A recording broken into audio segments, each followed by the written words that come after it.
ভয় হলো মানুষের জীবনে এমন একটি আবেগ যেটা না থাকলেও মঙ্গল, আর থাকাটাও প্রয়োজনীয়। এই ভয় মাঝে মাঝে মানুষকে কোনো কর্ম করা থেকে বাধা দেয়, আবার কখনো মানুষকে এই ভয়ই কোনো কর্ম করতে প্রেরণা প্রদান করে।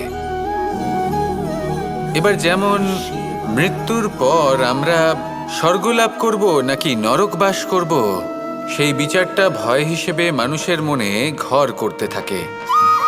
আর এই ভয়ের বিষয়ে মানুষ এতটাই ভাবে যে নিজের জীবনের লক্ষ্য, উদ্দেশ্য, রীতি এই সব কিছুর বিষয়ে ভুলে যায়। দেখতে গেলে মৃত্যুর পরে কি হবে সেটা আমাদের মধ্যে কেউ জানে না। সেটা তো মৃত্যুর পরেই আমরা জানতে পারবো। কিন্তু এই মৃত্যু পর্যন্ত নিজের জীবনের সারথি হলেন আপনি নিজেই, তাই না? আপনি চাইলে এই জীবনকে স্বর্গও করতে পারেন, আবার নরকেও পরিণত করতে পারেন। নির্ভর করছে আপনার কর্মের ওপর আর আপনার আপনজনের ওপর। আপনি যাদের আপন বলে মনে করেন, অনেক সময় যাদের আপনি বন্ধু বলে মনে করেন, কথায় আছে যে প্রকৃত বন্ধুর মধ্যে ঈশ্বর বসবাস করেন। এই বন্ধু আপনাকে হয় পথ থেকে সরিয়ে দেবে বা উচিত পথে নিয়ে আসবে। এরাই আপনার জীবনকে স্বর্গ করে তুলতে পারে বা আপনাকে নরক পথেও টেনে নিয়ে যেতে পারে।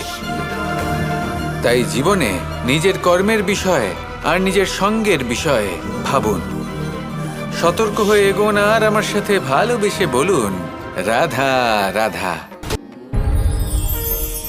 কিছু মানুষ চিরকাল দুঃখে থাকেন, বলেন যে দূরত্বের কারণে ওনাদের ভালোবাসা সমাপ্ত হয়ে গেছে।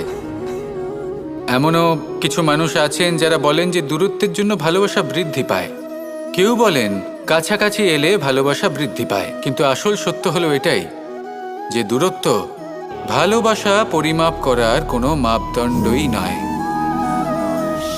চাতক পাখিকে দেখুন, সারা বছর সে অপেক্ষা করে যে কখন বর্ষা আসবে আর ওর তৃষ্ণা নিবারণ হবে।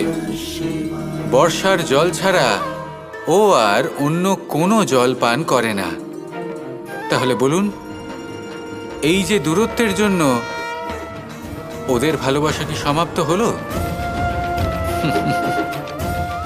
এই ভালোবাসা আপনার মানসিকতা বুঝতে পারে, সে আপনার মনে লুকিয়ে থাকা আবেগ বুঝে নিতে পারে। তা সে আপনি যতই দূরে চলে যান না কেন, যতই কাছে আসুন না কেন, শুধু নিজের আবেগগুলিকে কখনো মলিন হতে দেবেন না, স্বার্থ জড়িয়ে ফেলবেন না। প্রেমকে পবিত্র করে তুলুন, এই প্রেম ক্রমাগত বৃদ্ধি পাবে। আসুন আর এই ভালোবাসার সাথে বলুন রাধা রাধা।